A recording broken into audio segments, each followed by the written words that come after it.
Also speaking on this is Max Vikhter. He's been a principal for Okay, three the first years. question I have is, have you noticed more and more teachers quitting? Uh, Overall, across the education community, Yes. yes, I have. I would say that probably what that looks like school to school is going to vary, and I'm in the private sector, and so there's going to be some differences there. But overall, and since I started as a school leader in 2020, yes, I think that's a well established, well known phenomenon that many of us have experienced in many different ways. Okay. All right. Has it become a real problem, or do you think there's a reason for concern going into the future with teachers quitting? I do. I think it. I think the cons definitely outweigh, any pros that you can come up with a situation like that. Because we're seeing probably, we're not going to know all the ramifications of that until years later, when the students we're educating or trying to educate are in our position and they're the adults. And if we haven't equipped them and sent quality teachers alongside them, we've done them a great disservice. And I don't believe we'll see the fruits of that until much later. But we may already start seeing some of those things sooner than later. Okay. All right. What do you think are the reasons that teachers are quitting or getting burned out? What do you think are the reasons? I think expectations have not been aligned with what the needs are in front of them. The supports, my response as a principal is going to be a little different, but I think the supports have been there, but it hasn't always been directed in the right ways. I think there's just been a lot of environmental factors as well. Student needs continue to go up, and neither the supports nor the compensation have always kept up. Of course, that's going to vary district to district or school to school. But overall, you're going to find probably there was a large pocket of the demographic of educators who were experiencing some challenges for a while, but because of their heart for the profession, they stuck around. And when those things kind of boiled over with the pandemic and all the things that came alongside that and with it, we saw kind of a mass exodus from the profession. Okay. All right. I know you just touched up on it a little bit, but if you want to re-emphasize, what are your thoughts on teacher pay? Do you think that is overstated?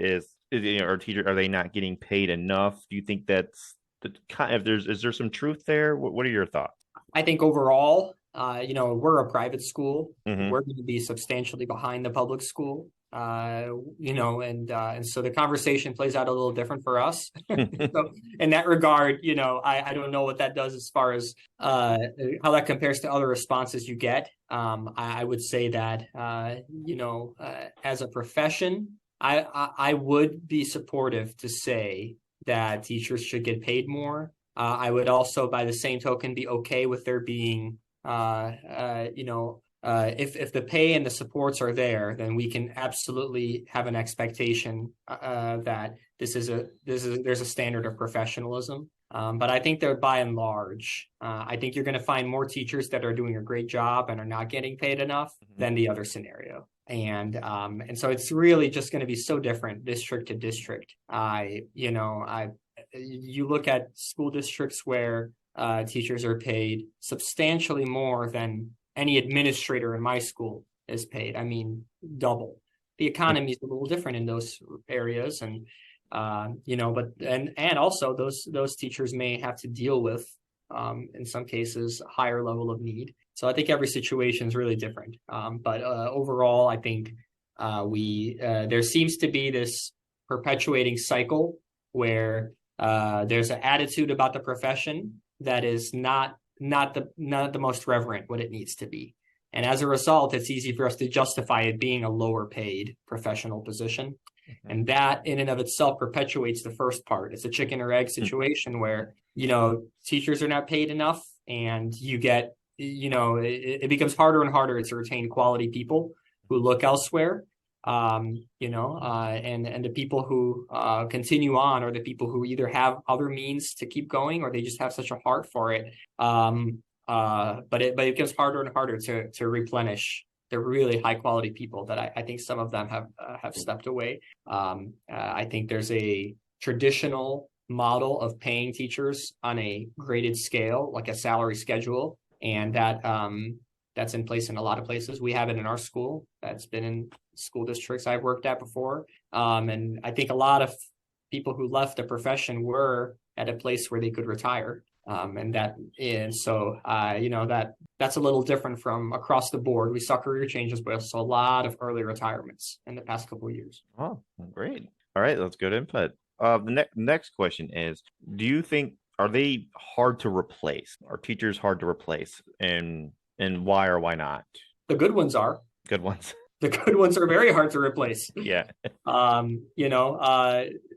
at the same time, yeah, I would say I could give you my experience, which has been that being in a school that we're in a district, being our own private school, we're in a district that is paying substantially less than a lot of the other districts around. And I've experienced, people go through our interview process in years past and turn away, decline offers much more frequently than I would have expected to happen.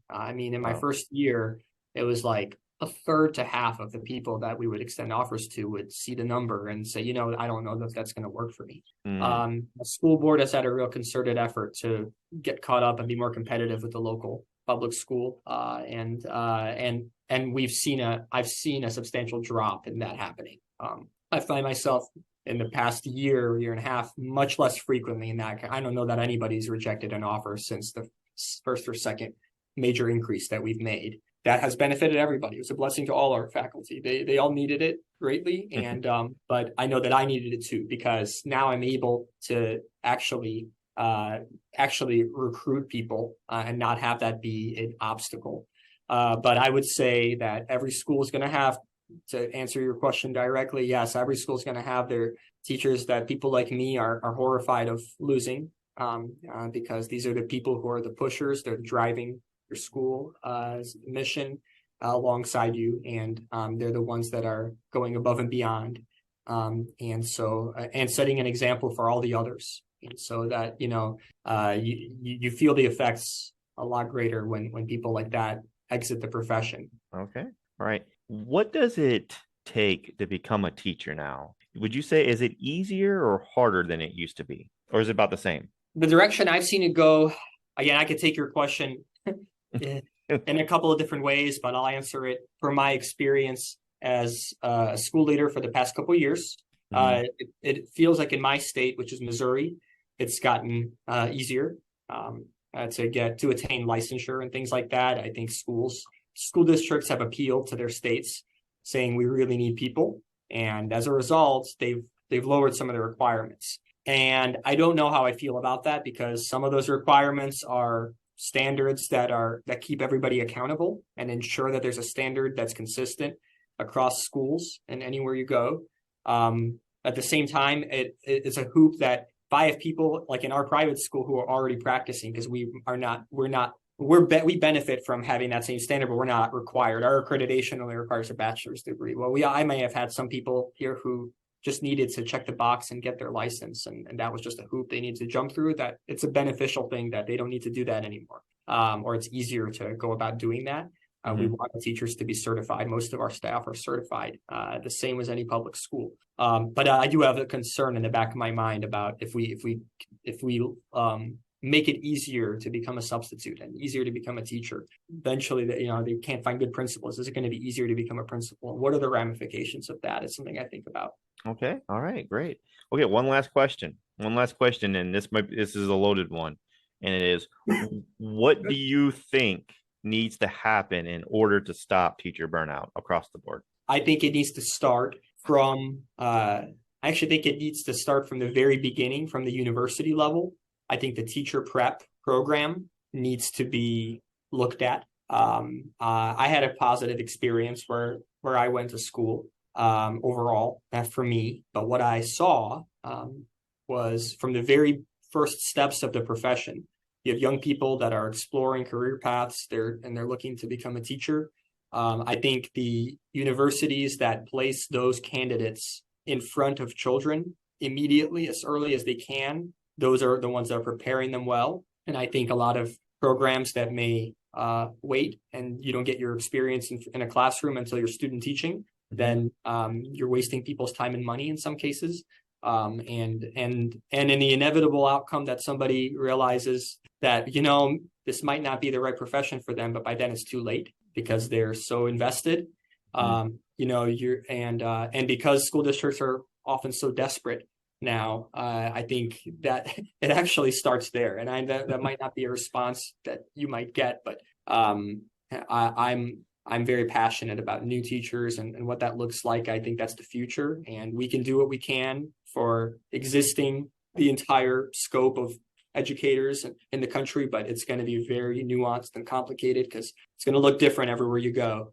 But I've got my eyes set on what are our colleges doing to prepare excellent educators, so that you know, when I'm retiring, the people that are taking my place are going to have my desires for them to have just an excellent pool where they have to make very careful decisions and not just have one applicant apply and decide, is this a viable person to work with, but have many apply where they have to have a complicated HR process because people want to get into their school. And for that, we need an excellent pool of well-equipped educators. And that's going to benefit no matter what school you go to, because you're preparing a whole generation of teachers that all have a different calling to all different locations. But you know that there's quality instruction happening in a city, in a suburb, in a rural environment, in an alternative school, no matter where you go. Awesome.